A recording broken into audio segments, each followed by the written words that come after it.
Hi, I'm Anne Riddell, and welcome to our special CUNY TV presentation, Keys to College. We all know a college education can open so many doors, but families have a lot of questions about how to pay for it, and we've got some answers. Today, we'll dive into how to navigate the financial aid process, from getting started to the options that can make higher education affordable. But first, reporter Elena Romero has an overview of the financial aid pathways you need to know about. Sky Andrews is the first in her family to go to college, and it wouldn't be possible without financial aid. The youngest of four raised by a single mom, Andrews is among the thousands of New York college students who apply for student aid annually, including TAP.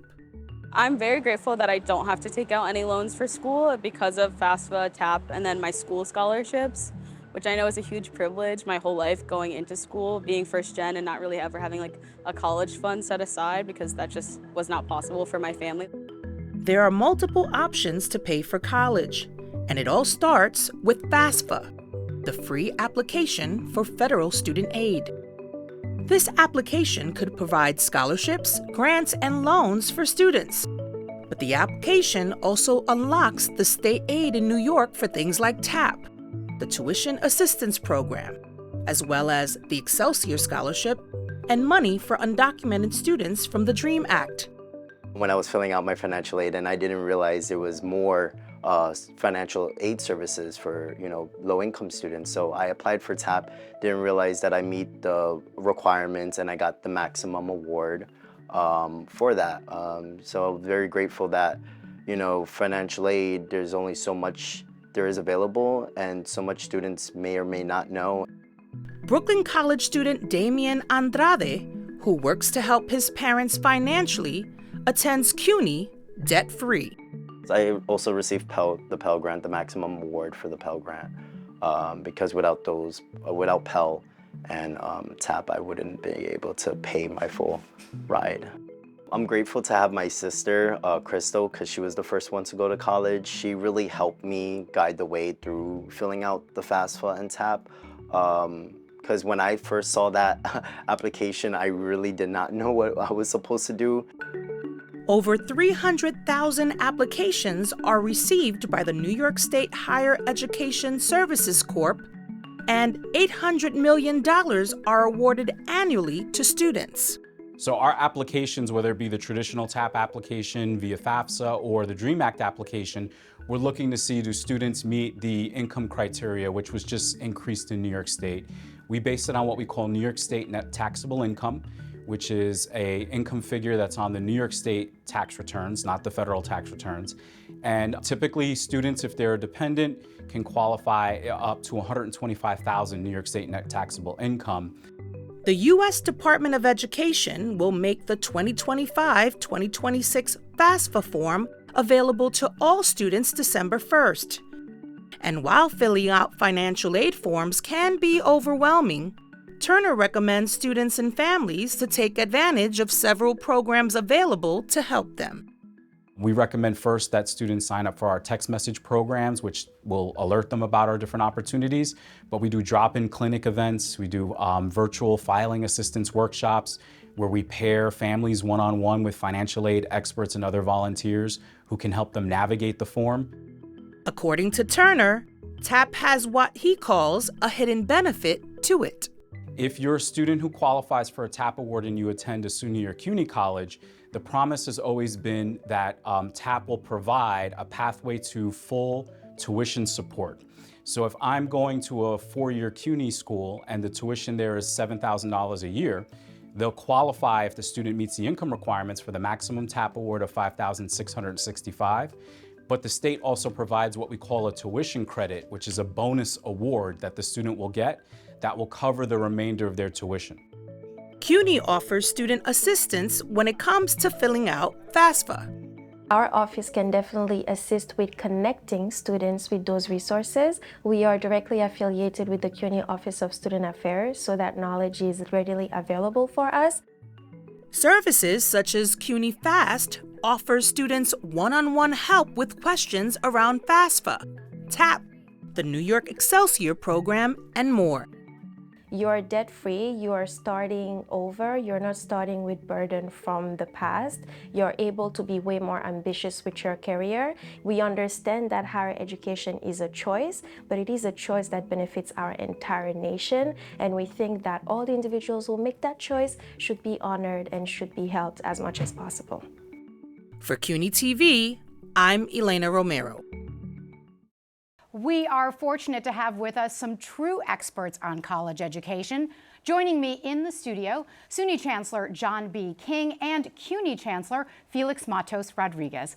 Welcome to both of you, and thank you so much for making the time to be here today. No, thank you for helping us to convey this very important message. Well, it is important. You know, there is so much to talk about, but I'd like to start by asking each of you, what is one thing you'd like to say to high school seniors right now who may be feeling a little overwhelmed by the college process and by paying for college? Chancellor King? I want them to know there's a place for them at SUNY or CUNY, that if they want to go to college, there is a campus that is the right match for them. Lots of choices throughout the state, and that there's a lot of financial aid available to support students at SUNY. 52% of our students go tuition free because of federal and state financial aid. There's lots of aid available. You got to fill out the FAFSA to get it. Yes. But if you do that, you can access that aid. And we also keep our campuses very affordable. Tuition at SUNY is just over $7,000 for the year at our four-year institutions. Yeah. Chancellor? Well, I mean, I echo what Chancellor King said. We want you to pursue your dreams. And New York State, with SUNY and CUNY, there's no better place to be able to do that. Great institutions, a variety of institutions, community colleges, four-year colleges, colleges that have different kinds of expertise in their subject areas. So we want you in our campuses. And between the federal aid and the state aid, it is extremely affordable. I mean, we have equally impressive numbers of students who actually pay nothing between the combined aid there. You have to do your part as a student. Do not be intimidated by forms. Do not be discouraged by forms. If you're feeling overwhelmed, we have tons of people, students, support services to make sure that you do what you have to do, that you get the help that you need, in this case, financial aid, so that you can come and fulfill your dreams in our campuses. And we're going to definitely get into some of those specifics about what students need to know this year. But before we do, I do think we have to touch on last year and what happened. There were a lot of issues with the FAFSA, the free application for federal student aid. From where both of you sit, how would you briefly describe what happened and the impact on students? So the free application for federal student aid is the gateway to accessing federal and state financial aid. There's been a lot of efforts in Washington, D.C. to try to reform the FAFSA process, make it simpler, easier for families. When I was Secretary of Education for President Obama, we worked on a previous successful effort to simplify. The Biden administration took on the project of making it even simpler. It was a very well-intentioned project. Unfortunately, there were some major technical challenges. Yes. FAFSA is supposed to come out in October. It was delayed till the end of December. When it launched, there were a number of glitches that made it hard for people to enter their information. There was some confusion around what students needed to provide if they had a family member, if one of their parents didn't have a Social Security number. Correct, yeah. That really was a challenge. The result is, as a country, we're down about 10% in FAFSA completion compared to the same time last year. And it's true for New York State as well. So that's very worrisome. We don't want students to miss out on that opportunity. The good news is, even for this year, students can still complete the FAFSA by the end of this academic year. Right. So there's plenty of time, but we do worry that some students might have gotten discouraged by that experience. And Chancellor, do you want to add Well, something to that? it is ironic that in an attempt, like he said, to simplify, to make it easier, to make it more accessible, we had this technological real fiasco that we experienced, right? And for us, for the students that come to SUNY and CUNY, financial aid is indispensable. But we know they rely on it. They rely on it. They cannot really make decisions about what they're going to do next without that information. So for us, you know, we've gone overboard in trying to be supportive. We created a program, CUNY Fast. We had student ambassadors Students tend to listen more Sure. to their peers, talking about financial aid, working with their parents.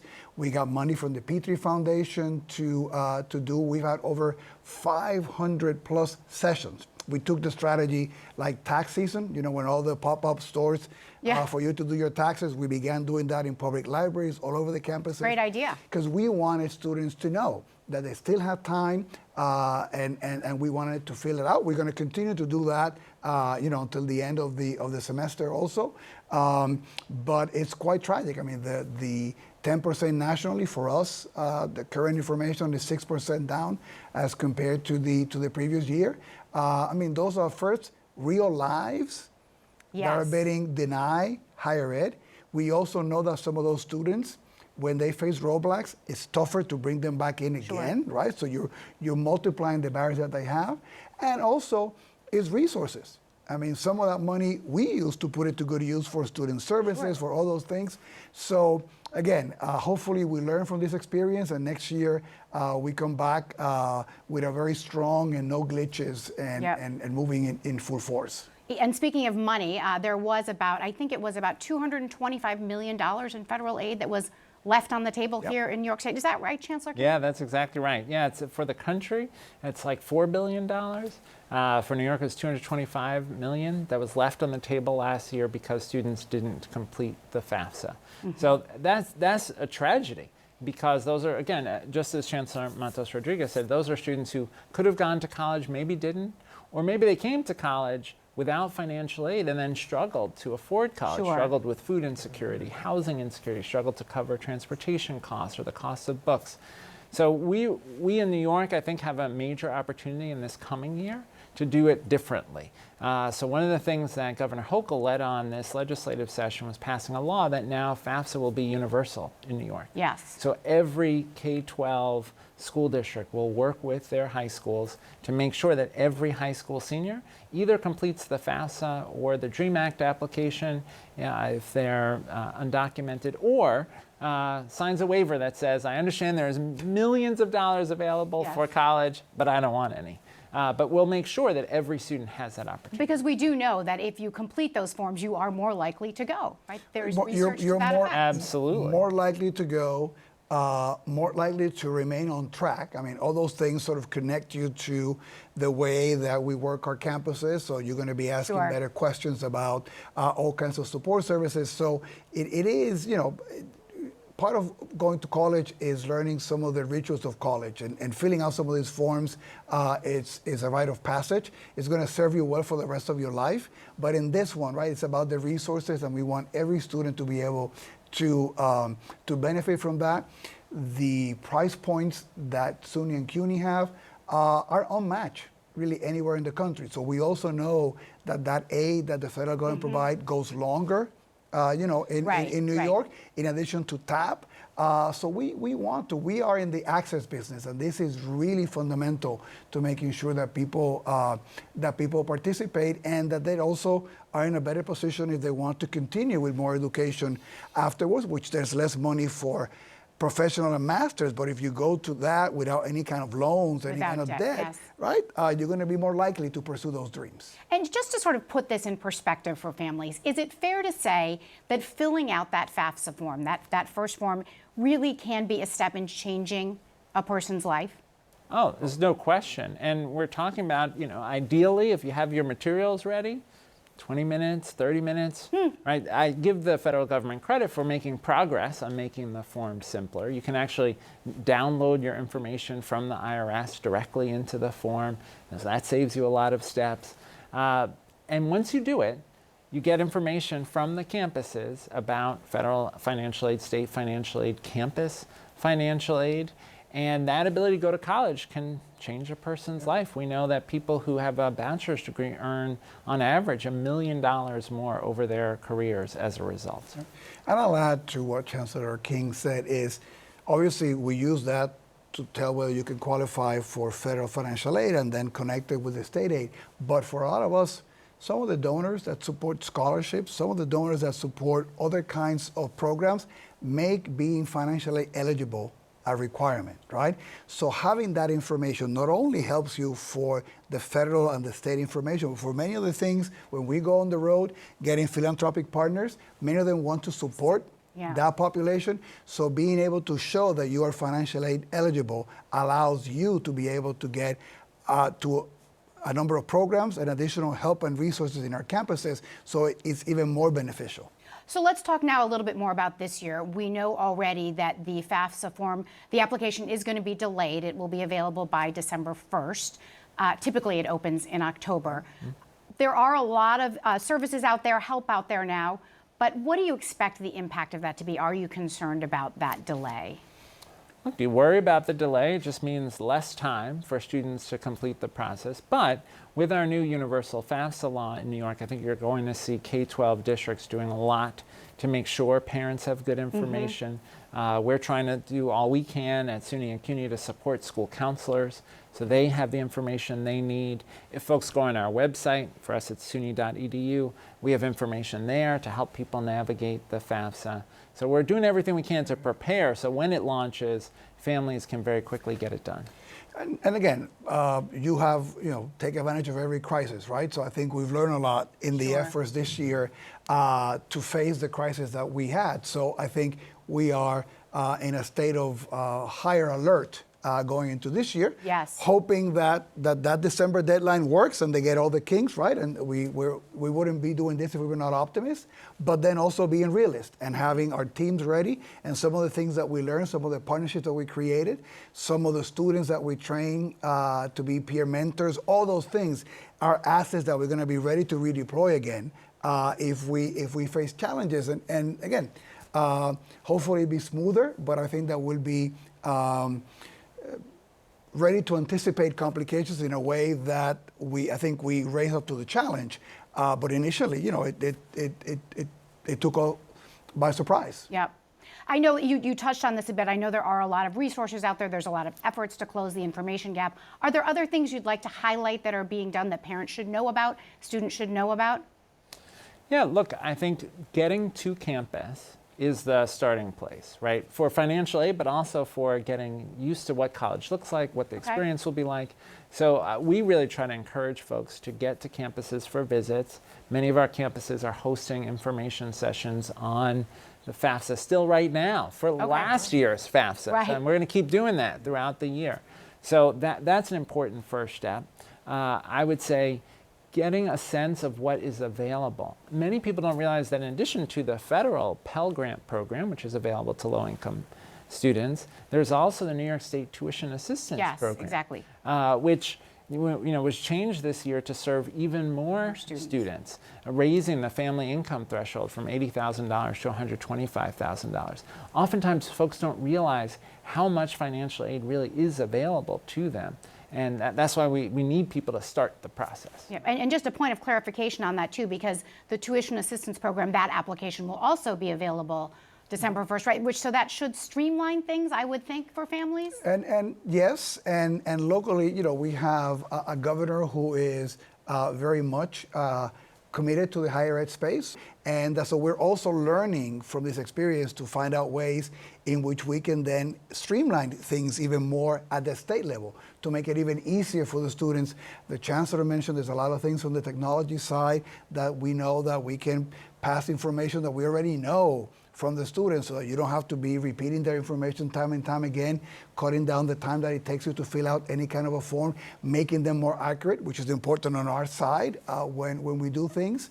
So I'm also expecting that the leadership that the governor has shown in this space, that we will continue to innovate to make it easier for students to use that aid, to expand the number of students who benefit from those resources, and that then we can reinvest those dollars into better services for our students. Chancellor, you often talk about CUNY as an engine of social mobility. Of course, the same is true of SUNY. I would love to hear from both of you on this, because in that way, this financial aid process matters to everyone, matters to our economy, whether or not you have a child applying to college. And I wonder if you could sort of speak about it in that context. Think about how many qualified nurses right, might be part of that 10% who didn't fill out the FAFSA and are not going to a nursing program where we have a shortage of nurses in our state. That's an excellent point, yes. I want to personalize this, right, because we talk about the numbers and the impact that is meaningful, but how many great lives in the state of New York of individuals with incredible talent that could be the next people doing research on AI, the next professional in law, in healthcare, in any field, is maybe sitting there, passing on the opportunity, right? Because they got discouraged because when they fill out the FAFSA form, there was a technological glitch and it didn't work, right? So that's the human side of this tragedy. We get to see the other side. We get to see the great faces graduating and going and pursuing their dreams. And that's why every New Yorker has to feel committed to get those students to fill out the form, to apply, to see what's best for them, because those are going to be the individuals that are going to be taking care of all of us down the line. That is for sure. Chancellor, do you want to add something on that front? I would say this is an all hands on deck moment, right? And we need after school programs, we need the Boys and Girls Club, we need faith leaders, everybody reminding families about the FAFSA, working with us to create these FAFSA information sessions. We want to make sure that we don't miss anyone because of the difference it can make in students' lives. And just a very quick last question for both of you. What is one word of encouragement or one piece of advice you'd like to give to families today? Oh, you cannot be discouraged. You have to persist for your children, for your family, for your dreams, and don't let any technological glitch, no confusing forms keep you away from the resources that you deserve to be able to achieve your dreams and come and contribute and make New York State and New York City a better place to live. Yeah, and I would just encourage students and families to check out the great opportunities available for them at SUNY and CUNY.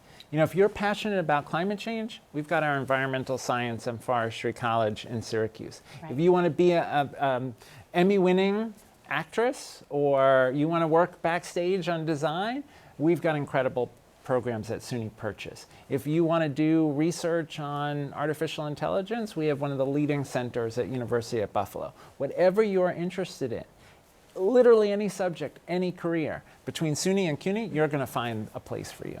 What great advice. Thank you so much to both of you for all your time and your expertise today. It was so helpful, really fantastic. Thanks so much. Yep. And we will be right back with more Keys to College, so stay with us. Paying for college is extra stressful this year, but CUNY FAFSA student coaches are here to help. We provide personal FAFSA and TAP support however you need it, over text or at an event near you. Don't let the stress keep you from your money.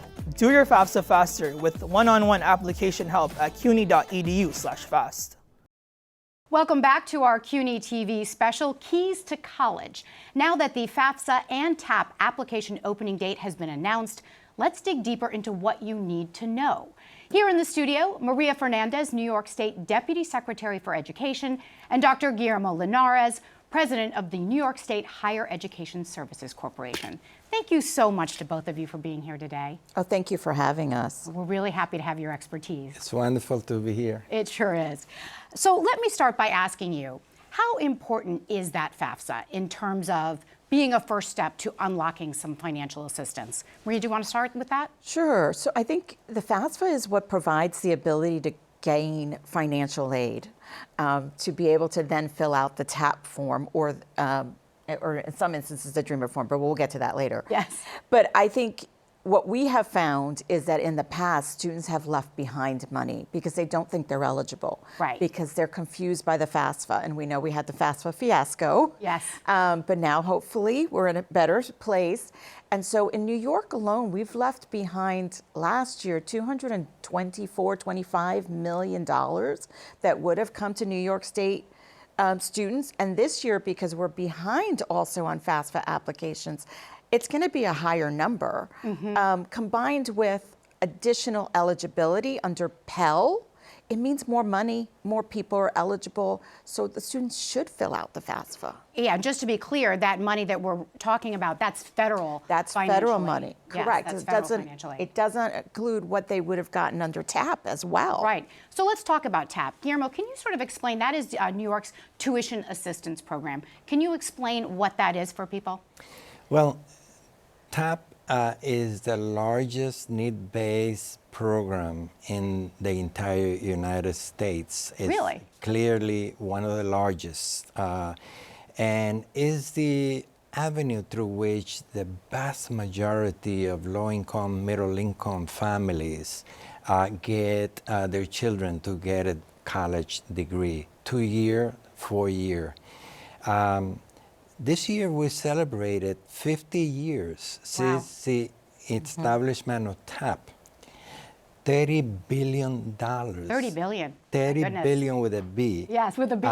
Yes, have been invested to more than 6 million, that includes me, who benefited from TAP. It has really been transformative. It is an avenue through which so many generations of newcomers and those who have been here for many generations benefited to be able to get that college degree. And, you know, is the ladder to the middle class, to employment, and to generational wealth that has benefited. And so TAP is actually the biggest program that we have in New York State and benefits so many millions. And today it has expanded tremendously. The governor has made it a priority. We have now part-time TAP has been reestablished. Right, and I do want to get into some more specifics on those TAP reforms. But just to be clear on one thing, Guillermo, because you know so many financial aid terms are thrown around, and I think it can be intimidating for people. TAP is a grant, and when something is a grant, correct me if I'm wrong, that does not need to be repaid. That is not a loan. That is Students correct. are not going to have to pay that money back. Exactly, exactly. And TAP, the maximum for TAP is $5,665 for a dependent student living with a family. Got it. And it depends on the family income. But it is there in the state of New York to benefit all those who qualify, but you have to apply. Yep, you have to apply. So, Maria, you mentioned there were so many issues with the FAFSA rollout, delays and glitches. From where you sit, what was the impact on families and students? And how do you feel about the fact that we do know there will be a delay this year, December 1st, but it seems like everyone's more prepared this time around. Yes. So what was the impact, and how do you feel it's going to go this year? So thankfully, we are catching up. So for a period of time, if you would have approached me in June, I would have said, because we were probably at 50% of where we were year to year compared to last year. And so that in terms of applications, yes, and submissions. And so that becomes disconcerting because you heard that 225 million, right? Yes. So now it's more than that we thought was sitting at the table.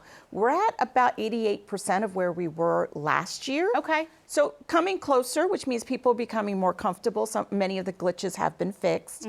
And so my hope is at the end of this, next year, we'll be in a place where we can say we are back to where we were, if not higher, right?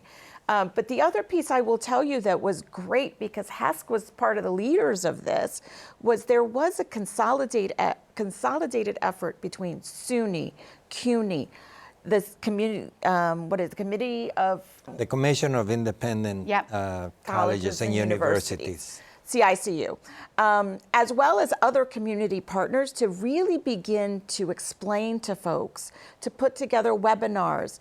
HESC sends out text messages. Sure. They go to the schools. And so those efforts will continue. And so again, next year, I'm hoping we are at a much higher number. So there's a lot of efforts to close the information gap at this point. Correct. And I know that increasing FAFSA completion is obviously something the state and the city are very focused on. This is what you've said. But what about the universal FAFSA completion? Can one of you explain what that involves? So it was something the governor really wanted to bring forward.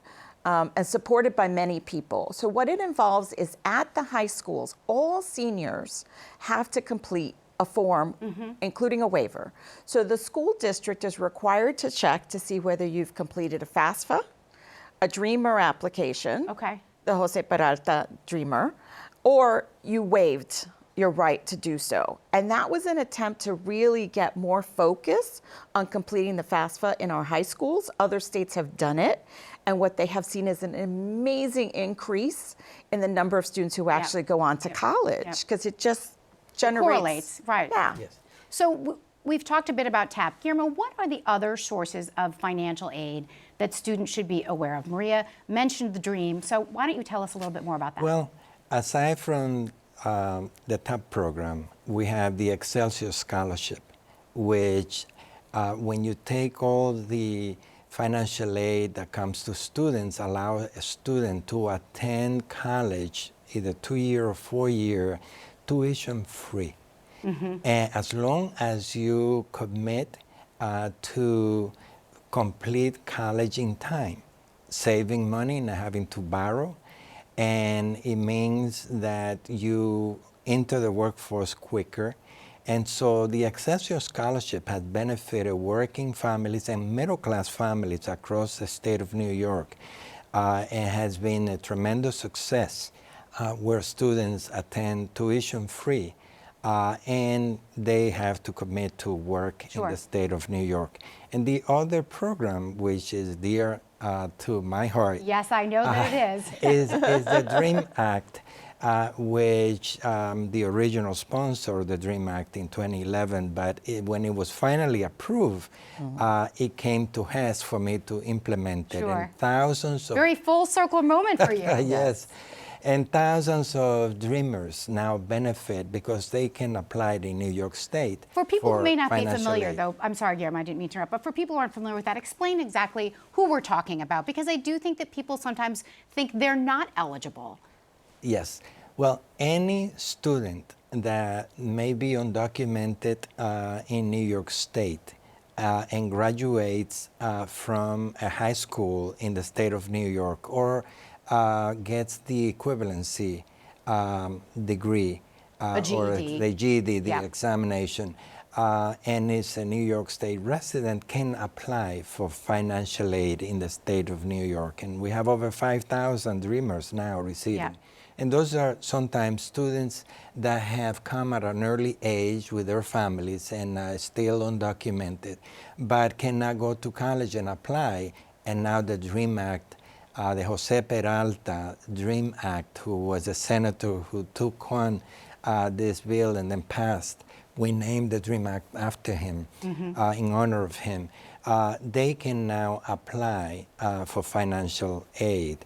And, you know, so that is one of the highlights for the state of New York, and for us to say now we have dreamers with the ability to enter the workforce or get that degree and diversify the student population, but at the same time, the workforce. And I think that's so important, because I do think people are often confused about the eligibility piece, because we hear you have to either be a U.S. citizen or an eligible non-citizen. Maria, do you find there's a lot of misconceptions about who's eligible and who is not? Yes, there is, absolutely. I think that there's also a misconception about, you know, if I make a little bit of money, I'm not eligible, right? True. So people Such a good point, yeah. People just sort of pull themselves out of the process. But yes, I think especially for undocumented individuals, where they have perhaps parents who don't understand our college system because they didn't go through it, all of that creates an environment in which people don't know that they're eligible. So they should go, apply, and try. You mentioned that TAP has been expanded. How many more students do you expect will be recipients as a result of that? How is it going to sort of change the landscape for students? Yeah. Well, first of all, the great news is that we're able to expand the eligibility, so it's now from $80,000 that was the established norm before. Now, families making up to $125,000. So that income threshold is higher. Yes. So close to 100,000 additional students will benefit because of that threshold change. And so it means that about 48,000, 49,000 new students will be entering because of the change in the threshold. So that is a huge positive impact that we have.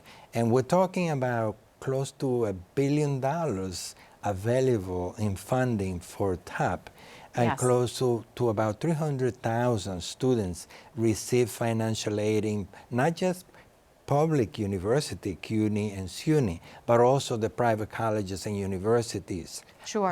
And the independent colleges as well. So it's across the board.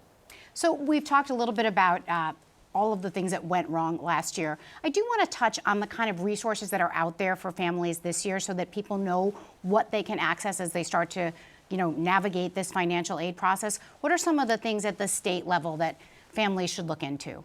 Well, they should go to the HESC website. That's first and foremost. Okay. Because on that website, there is just a large number and amount of just information, resources, how to fill out the application. What does the application look like?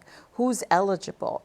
On top of that, the career counselors at their schools should be able to also help them or put them in touch with someone who's available. If their school has a FAFSA night, they should go to that. Okay. And they should bring their parents. They will actually help you understand whether you're eligible or not. CUNY is doing FAFSA nights. SUNY is doing FAFSA nights. They both now have, some version of a service component for their students, the college students, who will help students complete FAFSA. So there's a lot of people out there ready to help. Yep. But start with HESC. Okay. And is the same sort of help available for students who are filling out other types of applications, say for TAP? Absolutely. I think one of the key things I want to highlight, we have taken to new heights the collaboration between different type of entities. The two university systems, we work very closely. We work closely with the Commissioner of Education, Betty Rosa, because that's K-12, and it's important to bridge what happens at that level, especially when students are in high school. So the work with the guidance counselor becomes critical, but we also work for the independent and private colleges and universities. So we have taken to new heights the collaboration and the efforts. We work closely with superintendents, with principals, and so this is a new day, and we have a brand new website. And by the way, if you don't understand English, we speak your language too. Okay, that's so great to absolutely. point out. Absolutely. So that for parents. So the focus of what we do in helping pay for college at HESC is collaborative efforts and approach with other partners that we have, but at the same time saying to students and to families, communicate with us, and we are the key to really give you access to key information so you begin to plan as early as possible your trip to inter-college. And we want you to enter the door of college, but not to forget that until you get to the finish line, we are there with you to help you make sure that you get that degree, because that's the key. Just a last question I'd like to put to both of you. You are both CUNY grads. Yes. What did it mean to each of you personally to have access to affordable college education? Maria, let's start with you. So I'll start with, I was a single mom when I was going through undergrad and then part of law school. And so TAP really was what made it possible for me to be able to continue to graduate, to seek, graduate study. And so I'm very proud to be back in a role where I'm helping other students. Sure, it's got to be rewarding. Yes, but I wouldn't have done it without financial aid. And Guillermo? I'm the oldest of 9 children. Wow. And your mom, incredible. Just gotta say. My parents live undocumented. When they first came to New York, they got their green cards in '65, and then as the oldest, I had to be the example. So I always went to school and had to work. since I landed here. And college was really the key for me to realize the dream that brought my parents here. And it was to set the example for my brothers and sisters. And that's how I became a teacher. And being a teacher helped me do what I didn't get when I first landed here. There was no bilingual education. And it's been from the 1975 when I started to be a teacher in Washington Heights to today. My journey has been advocating for education, especially for newcomers, but for everybody, and defending the rights of immigrants. And education has been the hallmark. Doing my master's after being a teacher helped me pay for a loan that I had. And then after that, second master, when I thought I would be a principal, after that, then I went to teach in Teachers College, and I was able to access for my doctorate and realize that dream that my mother said, you know, you have to get your doctorate. I was already the first in the country elected. And she says, big plans. you're not done, you're not done, Guillermo. You have to promise me that you're going to finish your doctorate. And I did in 2005. But I'm saying this to all students that are listening to my voice now. It's not enough to get a 2-year degree or 4-year degree. There is no limit to how you can get. I'm Dr. Guillermo Linares with a doctorate from Teachers College, Columbia University. There is no limit for you, and I want you to go all the way. Well, thank you. That is an excellent point to end on. We so appreciate all of your time and your expertise. What a wealth of information. Thank you for that. Thank you for having us. And we will be right back with more Keys to College. The first step and key to finding financial aid for college is through FAFSA and your FSA ID. This ID will link all your financial information together, so the schools you apply to can send you a financial aid package. Both a student and at least one parent or guardian will need to sign up for their own FSA ID using their personal information, including a social security number and email address. To get started, visit studentaid.gov/FSA-ID. Welcome back. College Application Month is October of 2024, and there is plenty to take advantage of. Here to talk about that and much more, Piper Light, Outreach Manager at the New York State Higher Education Services Corporation, Jessica Arkin, a counselor at the High School for Environmental Studies, and Joshua Chan, Admissions Recruitment Advisor for the State University of New York and a SUNY alum. Welcome to all of you. Thank you for being here today. Thank you for having us. It's really great to have you. So we know that the FAFSA is sort of a key step in terms of unlocking financial assistance. How important is it as the first thing students need to do? The most important is making sure that the family has a 2023 tax return. Okay. Often documented, undocumented families all have to have the 2023 tax return. So we try to encourage the families to, if they don't have the tax return, and we help them. There's many resources that are out there through the city, through the state, in helping families for free in completing the tax returns, because that's going to be one of the major documents that we're going to use in helping to fill out the financial aid forms. And I do want to get into a little bit later some of those resources, but as we mentioned, you know, October is College Application Month. It's something that happens every year. Piper, can you tell us a few of the things that students should be aware of as they start that process during that month? Yeah, College Application Month is actually a nationwide initiative. It's a campaign that seeks to bridge the gap between high school graduation and post-secondary education. So its main goal is just to ensure that students are applying to college. And are you particularly hopeful for students who might not otherwise apply? Yeah, this year we have CUNY, SUNY, and independent colleges waiving their application fees, so that's huge. We understand what a barrier that could be for families because they range from $35 all the way up to $60. Right, so that it is. Those fees can really pile up. Did you find that yourself, Joshua? I mean, you graduated not too long ago, so did you find that when you were applying? So I actually was a little, I guess, lucky. My school was designated as a high need school in Long Island, so all the students who applied at SUNY schools were able to get a fee waiver. So I didn't have to deal with that barrier, but I know what it's like for students to deal with that barrier, those who can't afford the $50 fee, especially if you're applying to multiple colleges at once. And yes, because it really does add up quickly. Especially adds up, especially if you're applying more than 10 colleges. If it's $50 each, that's a lot of money. I will say, though, that a lot of colleges waive their application for those who are in financial need, and there's reduced application fees for those that are applying online. Okay. And do you see this, too, Jessica, as something that can become a real stress point for families as they start the process? Absolutely. I find that the middle-income families are the ones who have to figure out resources. There are, many of the colleges are fabulous, and if you call the colleges often, they'll provide, code for a fee waiver. So that's what we encourage a lot of the middle-income families. The low-income families, as Josh had mentioned, they actually have built-in resources with the fee waivers. So that's been fabulous. That's a really good tip, though. Like, be proactive. If you really are looking for a fee waiver, ask for one. Absolutely. Right?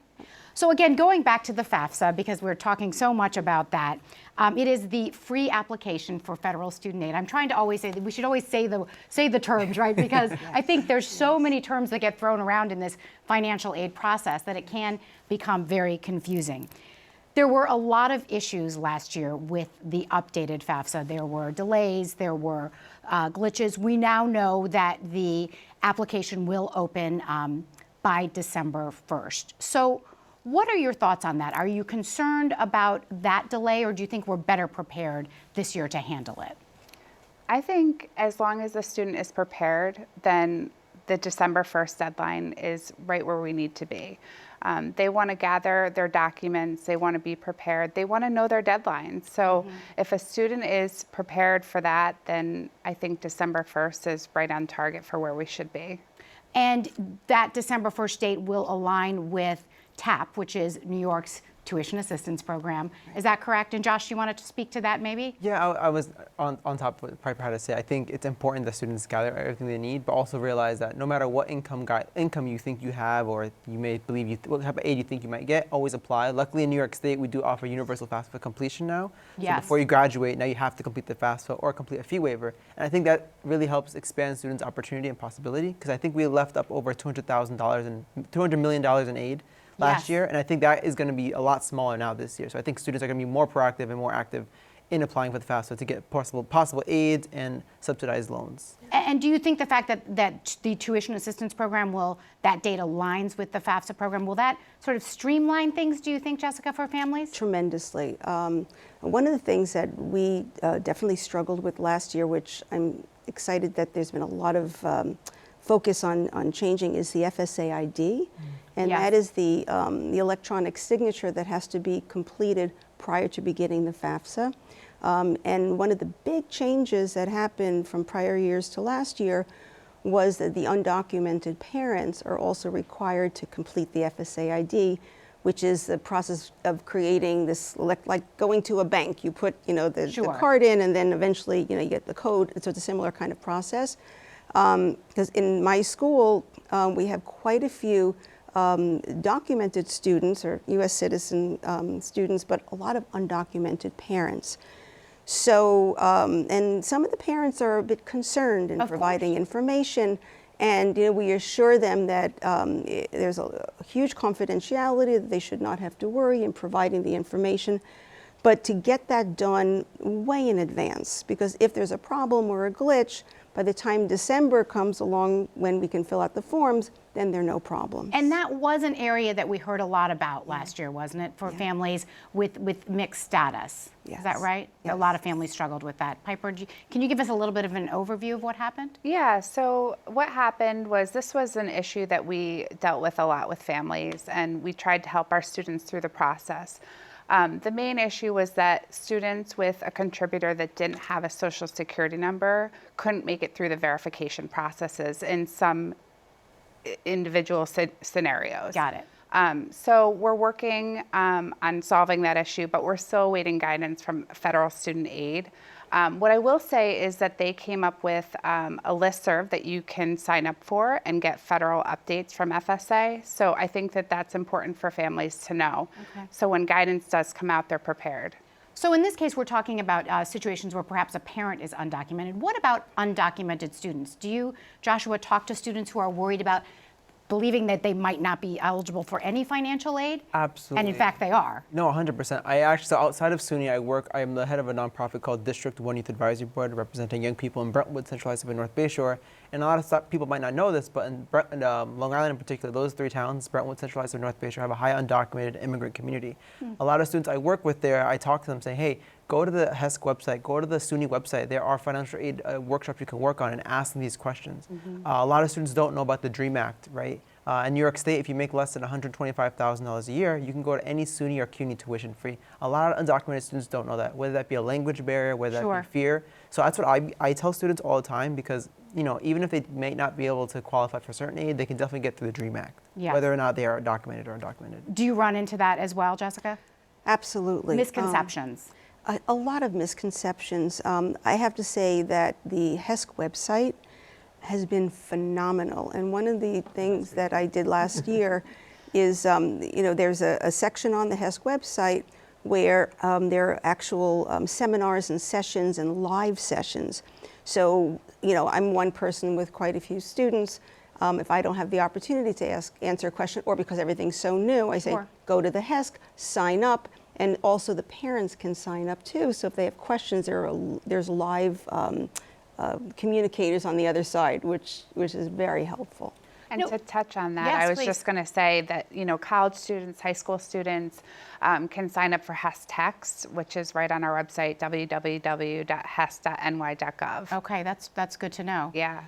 With that December 1st application open date, is that it's important for families to sort of have these conversations in a very open way and to have them early, right? Because this is not a party you want to be late to, right? So talk to me about that. Is that something that you say to students that you work with? I definitely tell students to start getting their process early, because at the end of the day, there's only a certain amount of money out there, and if you're late to it, then you're late to it. You don't want to miss out on these opportunities, especially like I said, college can't be affordable at New York State, at SUNY and CUNY, and across the privates. But it can be hard to sort of start that conversation sometimes.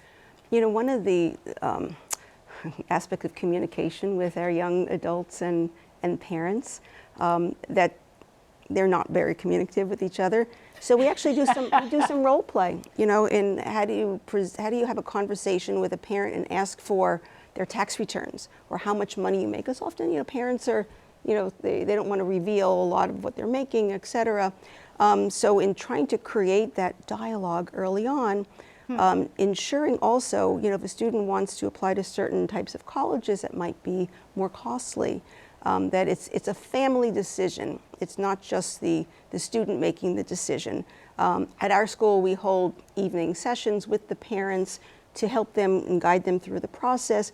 We have financial aid sessions at the school to make it not as overwhelming. Sure. And the form, I have to say, the forms are so much easier. Yes. It's really that unknown, but the key is the communication with the parent. Yes, because you don't want it, as you said, it has to be sort of a family discussion, a family decision. It can't be unilateral on one side or the other. Right. Yeah. I'd like to add on to that if possible. Yes, the youth group I mentioned earlier, we actually did a town hall with HESC. They came down recently, sometime in May, and I think that's one of the ways to bridge that gap of communication. Having people who just experienced the FAFSA and just completed it also come down and speak to them about it, because I think that's what hits more. At least in my experiences, people in my community, when they've noted that I did the FAFSA and I help people out, they're like, okay, I guess I can figure it out. It's not that hard. So right. And that is so important that you mention that, because HESC has a number of virtual events that students, families, parents can attend. And I think it's really important that we're offering these different services to families. Are there any other specific resources that any of you want to highlight in terms of what's available to help students navigate those forms? CUNY and SUNY have so many resources right in their websites. Their videos, they walk through, and it's not a challenging process. Sometimes it's the unknown and the fear of the unknown, but once it's started, they're like, wow, that wasn't that hard. So I get that all the time. Like many things in life, right? There you go. There you go. Yeah. And we have a number of FAFSA and TAP completion events scheduled for December, January, February, which helps we have financial aid experts actually walking students through the application process. That's really great. Yeah. That's really great. You know, we know, speaking more broadly, that financial aid for college can really completely change a person's life. Joshua, what did it mean to you to have access to an affordable higher education? Yeah, I know we spoke earlier about the application to college. I regrettably only applied to one college, SUNY Old Westbury, and thankfully I got in. But if it wasn't for financial aid to help me support my way through college, I probably wouldn't have gone. I think the Excelsior Scholarship was launched right before my junior year into high school. And ever since junior year, I remember Excelsior, Excelsior, Excelsior. I can go to college, I can go to college. And right. I was able to, after I transferred from Old Westbury to Albany, I was worried, how was I going to afford the extra fees? Thankfully, Excelsior, again, because it's a statewide program, any extra remaining balance, Excelsior would cover. So I think without that balance, without that program, Excelsior, TAP, I would definitely not have been able to go to college. And do you see this as well? I mean, you must see students whose lives are really transformed once they get that financial aid. 100%. You know, we have a lot of first generation students where the parents haven't gone to college, and the excitement, when the student gets into their dream college, and they're able to get the funding to be able to go to their dream college. And just one thing in regarding going to college, it's not just the academics, it's the social dynamic, it's the friends, it's the resources. So it's so much more than just going for a career. And it's such a good point, because it's such a time of growth in a person's life in more ways than just academically. Yeah, 100%. Is there anything you want to add on that front, Piper, in terms of like just the importance and the difference that a college education can make?